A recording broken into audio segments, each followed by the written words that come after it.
In this video, I'm going to be sharing my journey to becoming a BBC apprentice. It's a role that's incredibly competitive and potentially life-changing if you're looking for a career in production. I'll be breaking down every stage of the recruitment process, giving you my honest tips and hopefully inspiring you to give it a shot yourself and apply. Whether you're just starting to look at apprenticeships or you know the BBC production one is the one that you want, this is basically going to be the guide that I wish I had before I started my application. So, quick introductions. My name is Calvin. I am a production apprentice at the BBC in Cardiff. I started with the BBC in September of 2024, but I applied on the 2nd of January that year. So it's a long old process leading up to when you eventually start. Not to mention that you're up against thousands of other people that are applying for these jobs. So it really is competitive. So if you don't end up getting it for whatever reason, don't be disheartened, just try again next year. I know people who tried it one year, didn't get it, tried again the next year and got it. So keep that in mind. So we're going to be going through every stage from the online applications to the final assessments, and I'm going to give you my best advice. Let's go. So the first step is an online form. You don't need a CV or a cover letter if you're applying for the apprenticeships, so that's nice, you don't have to worry about those. You just need some details about, your name, address, stuff like that, and then they'll ask you some questions about your motivations and eligibility for the role. And a little tip now that's going to be very relevant throughout the entire process here: research the scheme and the BBC's values. Those, if you can implement them into your answers to show that one, you've just done some research, you care about the role, that'll go a long way. But also, if you can incorporate some of your experiences into your answers using the BBC's values, then that'll really go a long way. You can drop in some facts about, I don't know, maybe an upcoming show that's releasing that you're excited for, or some sort of big anniversary for the BBC coming up. Anything that you can, show that you've done a bit more research than anyone else at this stage, definitely do it. In some of these answers, you're going to be asked questions that they'll be trying to basically gauge what kind of person you are. What you want to be doing is being very authentic. If you think you know the cookie cutter person that they're looking for, you don't. They want to know what you are actually like, and if they sense that you're being fake, it's not going to get you anywhere. So be honest. If you are passionate about these things, it will come through naturally, so don't worry about it. Stay nice and calm. If you can fit in any of the BBC's values and ethoses into your answers, and they are actually relevant and true and you can kind of prove it, definitely do that. An example of this is basically from my perspective.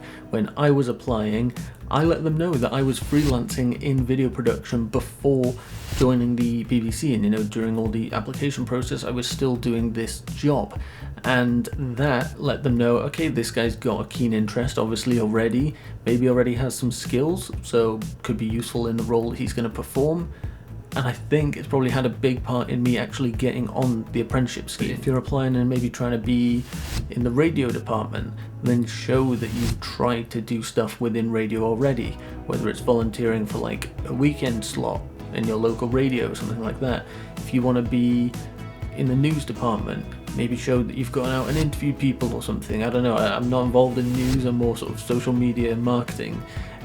But yeah, whatever avenue you want to go down, show that you've tried to get into this, you've got a keen passion and interest in that area. And don't worry about not being the finished article. You might think it's maybe not cool to announce that to these interviewers and in your application that maybe you had a YouTube channel where you practice filmmaking and you think you're going to be good with cameras in the BBC. If you think, oh, but that's embarrassing, it's just amateurish, they don't care. They don't care how good the quality of it is. They care that you've got a passion in it. So no matter how big or small this achievement that you want to tell them about is, do it. Because if it shows that you have an interest in production or in whatever avenue you're going into in the BBC or hoping to get into, they will love it. So moving on then, you've got the online tests. If your application is successful with that initial stage, you move on to these online assessments. These include things like strength-based questions, situational judgments, and scenarios that they're going to give you there. If it's a very technical role, it might have something relevant to you there. Mine didn't, so I can't speak on that, but it's possible, if you were going into such coding, for example, they might give you a coding test to do. And again, with these, be as sort of detailed as you can in your answers. There isn't really a right answer. As I said, they're not at this stage looking to see, oh, is this guy going to be the best camera operator at the BBC? That's not what they want. They want to see that you're interested, you're passionate, and you're going to give your all to this scheme. So there isn't really a formula for an answer here. It's just, if you've got experiences in the area you want to get into, show it.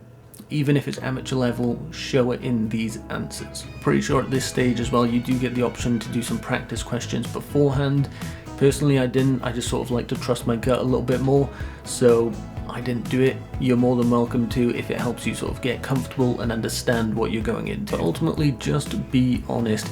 If you don't have experience in an area, you know, that the question has taken you, say it. Say, I don't have that sort of experience, but it's absolutely something I'm eager to develop my skills in, or whatever your answer wants to be. Flip it into a positive to show that, yeah, okay, maybe I'm not experienced at that, but I really want to learn about it, and they'll love to hear that. And then moving on, you've got the video interview stages, but this isn't even with a real person yet. This is where you basically just record your responses. What's quite nice about this one is that you can just do a retake as many times as you want. I utilized that a lot until I sort of ran through my answer a few times, and then eventually got comfortable saying it and felt like I presented myself best on camera. So I suggest you do the same. Don't just do your first take for each question. Have a few runs at it until it sounds like you're just sort of talking to a mate, and at that point you should be alright and submitting that one. And like I said, being natural is key here. If you've got a notebook filled with, you know, a page full of notes that you've brought with you, I do think there is an element of that will show, okay, you've done your research, but you might be lacking a little bit in showing your honest, true self. It just might come across a bit robotic. You kind of want to show that you're a real person with real passions in these video interviews. And again, in any of these answers, you want to be given examples in your real life about how you volunteered to work in a camera shop for a while if you're really into camera operation, or you've shot your own personal film, or if you're really into radio, that you volunteered at a hospital radio for your, you know, school work experience and things like that. You know, these are examples that you want to be bringing in to say, look, this is why I'm better than the other 1,000 people applying for this role. I've already done my sort of background, you know, work. I've done a bit of volunteering here and there. I've got some experience. That's the proof of why you will want to get picked over, you know, 1,000 other people. And then the next stage is the assessment center. At this stage, you'll be invited to basically a giant group call, which at this stage is typically the final hurdle. And you're going to be in a group call basically up against a ton of other applicants for this role. So it's a really strange and kind of difficult dynamic to get your head around. So knowing that it's coming up, now that you've seen this, get your head around it, because as much as you want to support these people and give everyone a fair chance, you are also up against these people. And, you know, there's people that who I work with now at the BBC that were in that call that I remember, like, we were kind of competing against each other, but both of us made it. So it's very cool to see, but this is a very intimidating stage because there's a lot of people there. I'm a little bit foggy on some of the details, but what happened within my assessment at this stage was we got grouped up with, I think it was maybe like 4 or 5 other people that are applicants for this role. Okay, so you're immediately getting sent into a separate room once, you know, they've done a bunch of their talks and stuff. You're going off into a separate room, and I think we had to come up with like 3 podcast ideas. It was something along the lines of that, but yeah, it's an odd one. You got to sort of work as a team. In this scenario, I did what sort of felt natural to me, and I found myself leading our group a little bit. So as I said, I think there were maybe like 4 of us, sort of leading the conversation, making sure that everyone had a chance to speak. If someone was quiet, making sure that I, you know, included them in everything, which you might think, if you're a bit pessimistic, you know, like, why did I do that? Giving them a chance to speak. It's just maybe detrimental to myself because I want this job. But at the same time, it shows that, you know, I'm a fair person. I'm giving everyone a chance here. It's not just about me. Maybe they would have picked up on that and not like that so much. And then you get moved back into the main room with all the other dozens of applicants at this stage, and you have to present as a group your ideas, what you came up with. I'm sure it'll be a different topic in each year's round of interviews, but this is what it was for us, so we had to present our ideas. And during the time that we were put in our call, we had a very strict 10-minute time warning, and then you get moved back into the room and you must be ready to present. In my group, we lost track of time and we got the little notification on Teams saying like you're moving in 10 seconds back to the main room. We hadn't prepared anything. We'd come up with our ideas, but we hadn't prepared how we were going to present it. So, as is typical in these sorts of scenarios, my group was up first, and I just took the reins for a moment and made sure that I gave a brief overview, and then I passed it off to the other 3 or so people in my team, and everyone got a chance to present their ideas. And I think perhaps that is another thing that showed quite well, in that I took the leadership in that scenario, jumped out of my comfort zone, presenting this to a lot of people, but also made sure to integrate my team and get everyone's perspective on the topic. So after all of this group activity stuff, you move on to your individual interviews with some managers that'll probably be managers that you'll be placed with.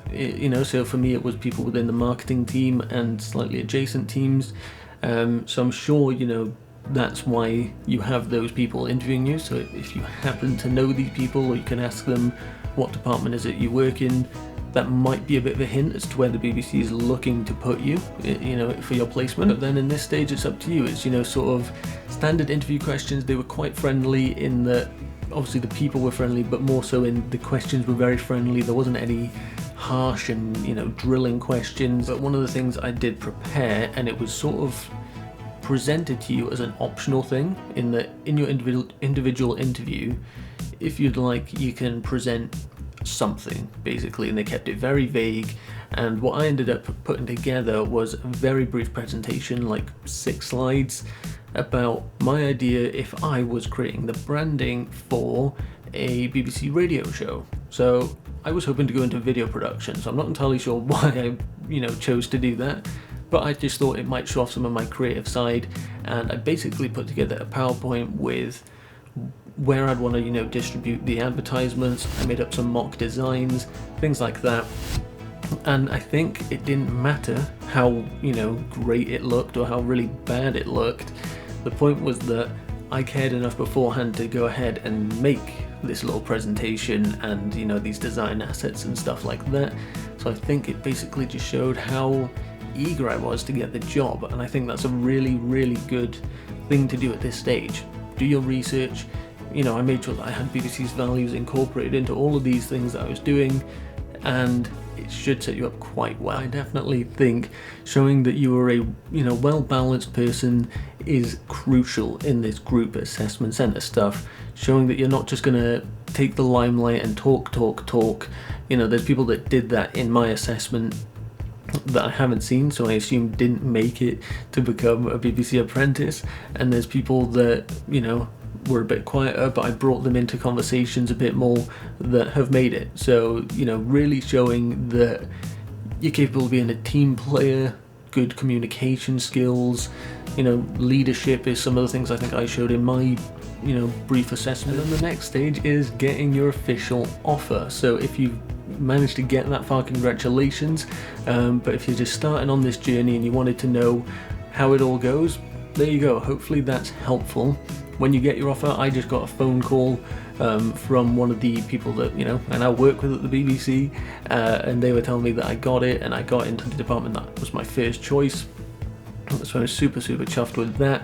And yeah, that stage obviously is great. I instantly accepted pretty much on the spot, but they do give you some time to think about it as well if you want to. It's a very tough process, but I'm sure you can do it, and use every stage, if you're going to take one thing from this video, to show your passion and to show your potential. I want to see passion and potential in any area of production that you're interested in. That's what you want to show: passion and potential. Good luck to you guys. I'll see you on the next one. Goodbye.